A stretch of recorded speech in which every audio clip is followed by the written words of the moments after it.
The early voting totals for Nueces County showed a minimum of Democrats turning out at the polls. Over 17,000 residents, just over 8% of the county voted. The majority, 58%, voted in the Republican Party primary, the remainder in the Democratic primary.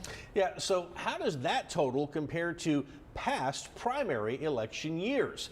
Well, our Brian Burns checked with experts and joins us now live from one of the busiest polling places in town. Brian? Well, Mike and Leslie, we're located right now outside the Deaf and Hard of Hearing Center.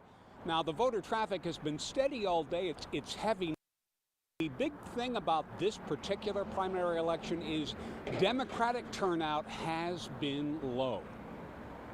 Republican turnout this cycle is about the same as it has been in presidential years.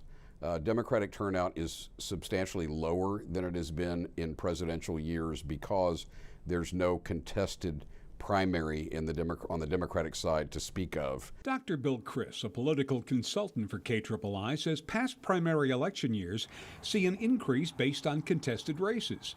Criss says while the race for U.S. Senate from Texas is seeing the most candidates, the impact is minimal. Sometimes those kind of gubernatorial or senatorial races will make up for the lack of interest in the presidential election, but in this cycle they're not, and that may be because there's just not a significant enough amount of money and advertising that's being put out there.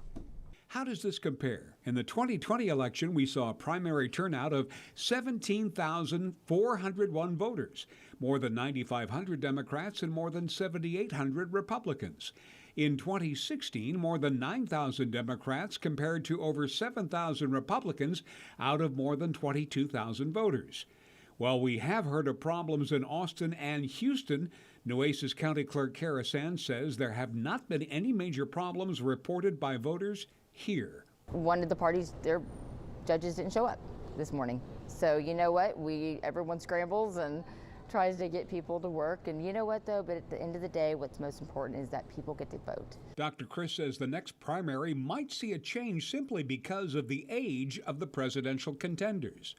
They're both quite elderly, and they both are in situations that might spur them or require them to pull out at an inconvenient and tardy time. Now, local election officials in the coastal bend tell me they expect there could be roughly double the amount of voters turnout that they see in the early voting totals, and of course we'll find out how that goes by the end of the evening.